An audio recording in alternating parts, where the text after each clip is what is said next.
Good evening po. Magandang gabi sa inyo lahat.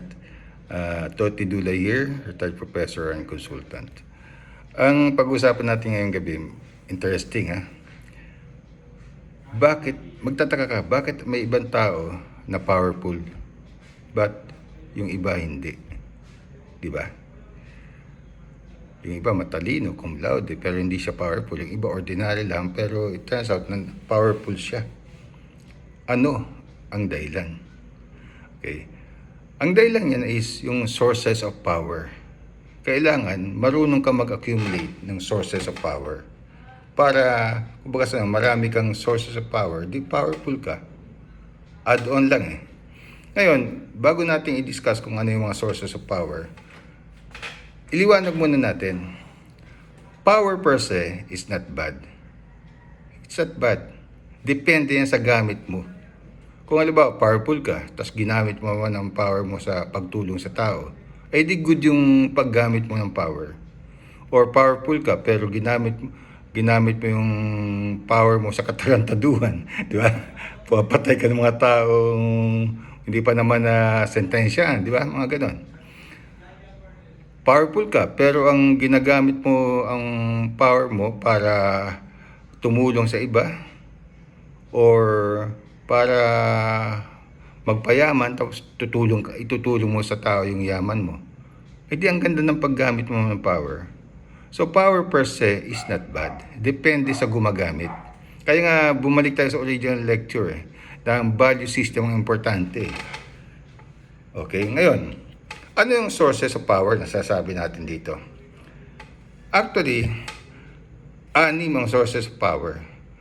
Itong sources of power, nung nagmamaster ako sa Asian Institute of Management, isang semester to na subject. Ngayon, subukan natin i-discuss to in 10 minutes, no? Okay? Yung sa 6 na yan, 2 klase pinanggagalingan o 3. Ang unang pinanggagalingan niya is based on your position. Powerful ka because of your position. Pangalawa naman, powerful ka because of your personal characteristics.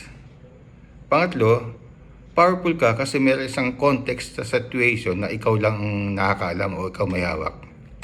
3 pinanggagalingan yan. Ngayon, ano-ano ang source of power na galing sa position? Una dyan is legitimate power.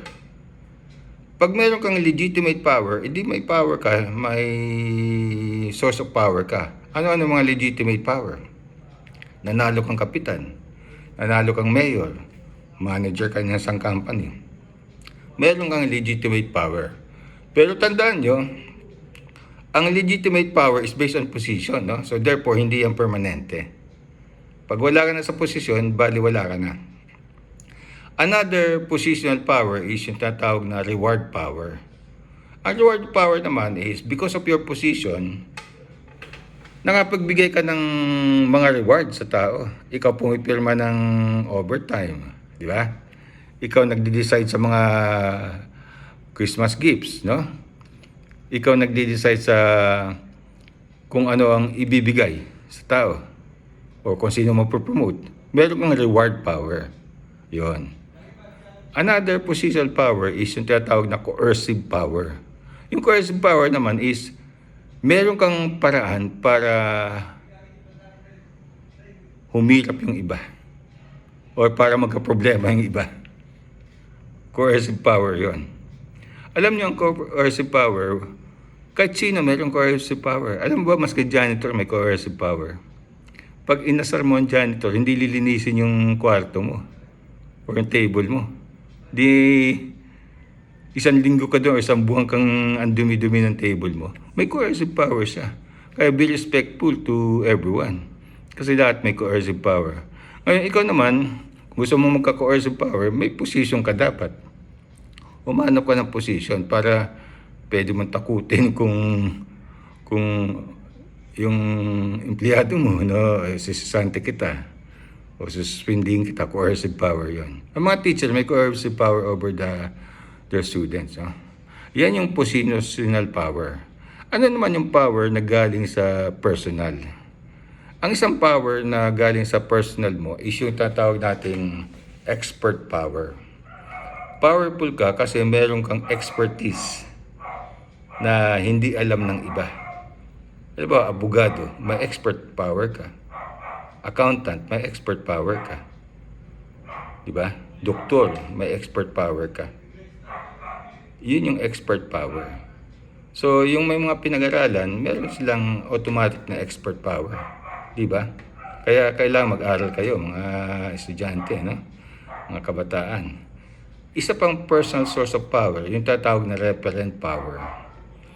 Ang referent power naman, ito yung powerful ka kasi magandang relationship mo sa mga tao mo, sa mga boss mo, pinagkakatiwalaan ka, maganda credibility mo, di ba?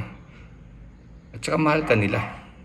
Mahal ka ng boss mo, mahal ka ng may-ari ng kumpanya, mahal ka ng mga kasama mo sa politika. Referent power yun. Nakuha mo yung tiwala nila at saka yung allegiance, halimbawa sa mga tao mo, referent power yun. Okay? So, 5 na.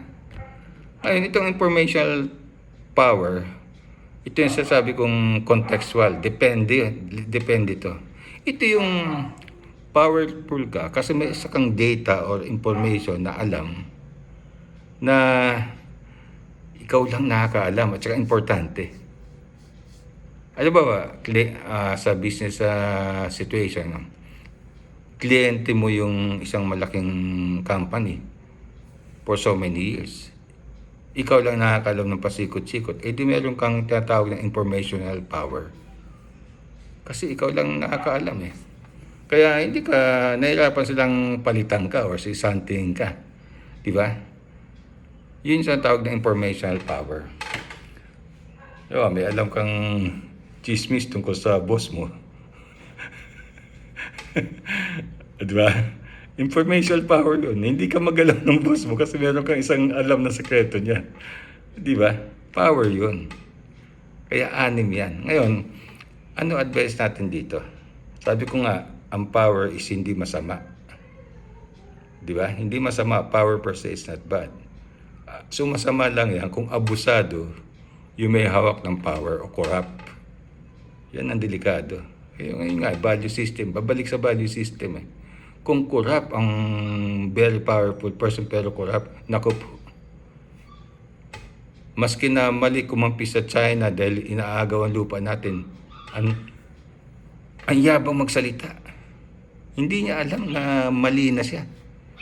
Maski mali, iniikot-ikot yung issue.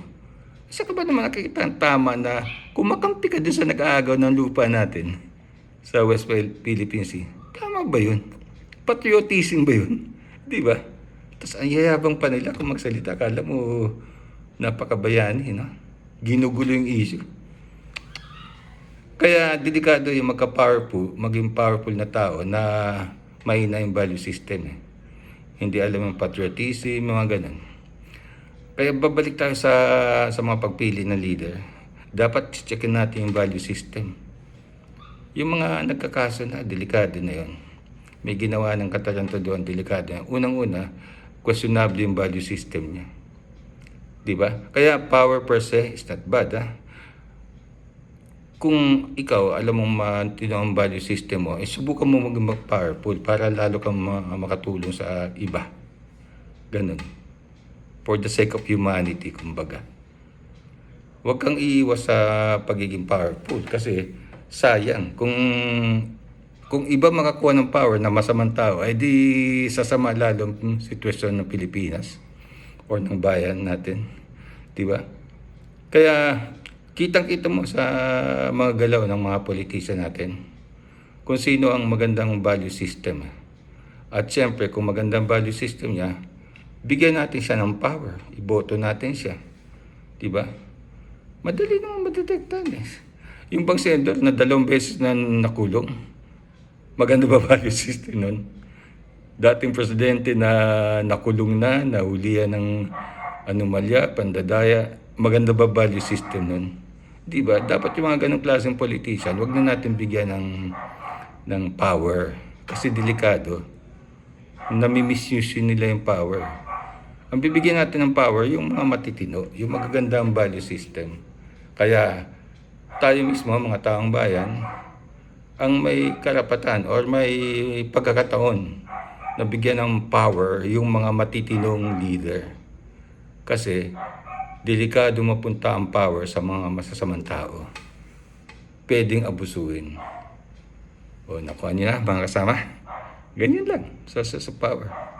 Isang semester itong diniscuss sa Asian Institute of Management. O, nakuha natin in less than 15 minutes. Ulitin ko ang mga positional power is legitimate power, election, appointment, hereditary like king and queens.